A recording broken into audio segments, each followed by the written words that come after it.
ကဲတူတီရှင်မိတ်ဆွေညီကိုမောင်နှမတို့အားလုံးပဲမင်္ဂလာပါကျွန်တော်ရဲ့ channel ကနေပြီးတော့ပြန်လည်ကြိုဆိုလိုက်ပါတယ်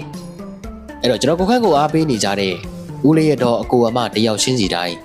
စိတ်ချမ်းသာလို့ကိုကျမ်းမာတွေလည်းရှိကြပါစေလို့ဦးစွာပထမဆုတောင်းမြတ်တာလေးပို့တာပေးလိုက်ပါတယ်အဲ့တော့ဒီဗီဒီယိုထဲမှာ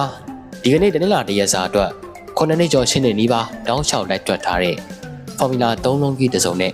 ကျွန်တော်အကြိုက်လုံးပိုင်နှလုံးကိုပြန်ပြီးတော့မျှဝေပေးသွားမှာဖြစ်ပါတယ်။အဲ့တော့တပတ်စာ formula လေးတွေကိုကတော့ကျွန်တော်တခြားကိစ္စလေးတွေရှိနေတာနဲ့မထုတ်ဖြစ်သေးဘူးเนาะနောက်တစ်ပတ်လောက်တော့ပြန်ပြီးတော့ထုတ်ဖြစ်မယ်လို့ထင်ပါတယ်။အဲ့တော့ Viber Telegram Channel ဝင်ရှင်တဲ့အကူမတွေအတွက်ကိုလည်း comment ထဲမှာကျွန်တော်လေးချထားပေးခဲ့မယ်။အဲ့ဒီကနေတစ်ဆင့်ကိုအဆင်ပြေတဲ့တစ်ခုလေးကိုရွေးပြီးတော့ဝင်ထားလိုက်ကြပေါ့เนาะ။ဒါဆိုရင်တို့ဒီကနေ့တင်းလာတရက်စာလေးကိုစပြီးတော့ပြောလိုက်မယ်။အဲ့တော့ပြီးခဲ့တဲ့ပတ်ရဲ့တောက်ကြနေမှာခွန်9နဲ့99ရဲ့လို့မနှက်ညအပေကနန်းပေါင်းတုံညလို့ရိုက်ခဲ့တယ်2019လောက်ကစပြီးတော့ပြီးခဲ့တဲ့ပတ်ထိဂျားကာလာအတွင်းမှာတောက်ကြနေမနှက်ညအပေကနန်းပေါင်းတုံညလို့ဖြစ်ခဲ့တဲ့အပင်ရည်အတိအကျ33ပင်ရှိပါတယ်အဲ့ဒီ33ပင်မှာအပင်ရည်30ရဲ့နောက်တစ်ပတ်တနင်္လာမှာ1353လုံးထိတဲ့ကနန်းတွေက100ခိုင်နှုန်းတောင်းလျှောက်လိုက်ပြီးတော့ထွက်ထားတယ်ခုနှစ်ကျော်10နှစ်ထဲအပင်ရည်33ပင်မှာကျွန်တော်တို့3ပင်တော့ရက်ခဲ့ပူးပါတယ်ပေါ့နော်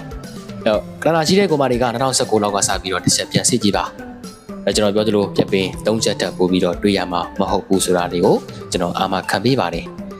အဲ့တော့မနေ့ကြမလားညနေကြမလားအတိအကျမသိပေမဲ့ဒီကလာစီကြောရဆိုရင်တော့မနေ့မကြရင်ညနေမှာကြားရမယ်အဲ့တော့အားကောင်းဝမ်းချင်းလေးတွေကင်ထားတာရှိတယ်ဆိုရင်တော့ကပ်ပြီးတော့ကစားဖို့ကျွန်တော်အကြံလေးပေးလို့တယ်ကျွန်တော်ကတော့တနင်္လာနေ့မှာ1-5လုံးပိုင်းကိုရွေးချယ်ထားတယ်1နဲ့ပတ်သက်ရင်1ခွန်တစ်ခွက်ကြိုက်တယ်9နဲ့ပတ်သက်ရင်56တစ်ခွက်ကြိုက်တယ်เนาะညီကိုเนาะအဲ့တော့1-5ဒီနှလုံးနဲ့ပတ်သက်ပြီးတော့ကျွန်တော်ကြိုက်တာကတော့1ခွန်နဲ့56ဒီနှစ်ခွက်ပဲရှိပါတယ်ဒီဗီဒီယိုလေးကတော့ဒီလောက်ပဲ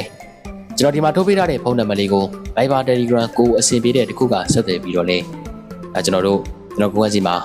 ဗနက်ည2ဒီကနလာတင်လို့ရတယ်ပေါ့เนาะအဲ့တော့ကျွန်တော်နဲ့လက်တွဲကန်ဆယ်လို့တဲ့အကူမတွေကိုကျွန်တော်ဖိတ်ခေါ်ပါတယ်နောက်ထပ်ဗီဒီယိုလေးမှာထပ်မံပြီးတော့ဆုံတွေ့မယ်အားလုံးပဲစိတ်ချမ်းသာလို့ကိုကျမ်းမာတွေလည်းရှိကြပါစေလို့ဆုမွန်ကောင်းလေးကိုထပ်မံတောင်းဆိုပေးခဲ့ရင်းနဲ့ပဲဗီဒီယိုလေးကိုအဆုံးသတ်ပါတော့မယ်